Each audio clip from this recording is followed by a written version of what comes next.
The Diary of a Certified Psychopath. Off the crank. Are you intent on verifying how little activity you can get away with whilst still meeting my modest motional requirements? Vibrated Dr. Garmin from his detached bedside vantage point on a crooked lampstand.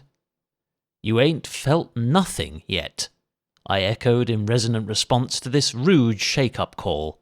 Rounding the right bend into my immediate vicinity's roofless velodrome, the one christened after planet Earth's fastest sentient creature, I spied two new members of its surrounding community's family-founded trailblazing team, astride of pint-sized sister and sister shoppers, coloured pink and blue, sans stabilizers.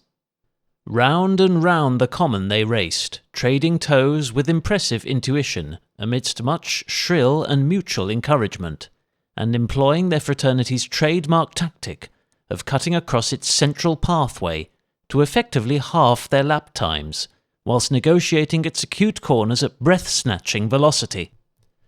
Ah yes, I reflected inwardly, recalling the painful fall I'd taken on lap 85 of my cyclical tribute to Queen Elizabeth's passing roughly 2 years ago, in conditions remarkably similar to this atypically melancholic spring morning.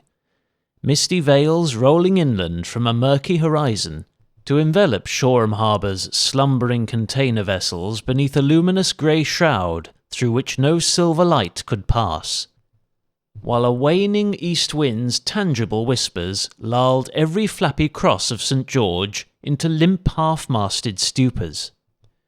I recalled how dilating drizzle clung to ever more porous clobber, doubly dampening my already drenched spirits, and rendering the pebble-dashed concrete surface treacherously slippery, even to my sturdiest steed's deep-treaded tyres.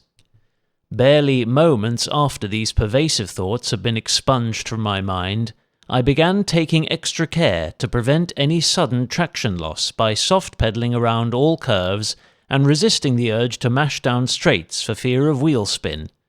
Seconds later, I heard a jarring clatter of metal pierce the serene air, and glanced across to see one of our aforementioned racy duo had suffered a tumble at the circuit's northeast corner.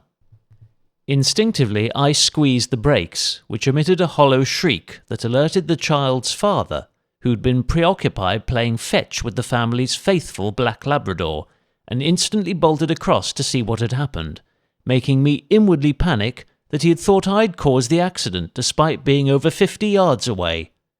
"It wasn't me!" I was about to scream. Fortunately, the brave victim had already picked herself up with not a single tear shed, whereupon her attentive parent immediately assessed the damage to both rider and machine, in that precise order. "Where does it hurt?" he queried. "Just the knee," came a muted response between hidden sobs, as adrenaline slowly subsided to sting. Her sibling, with whom I'd exchanged shared sentiments regarding the perilous conditions, was then instructed to accompany her injured elder home to convalesce, leaving Dad and dog alone to haul back both bone shakers.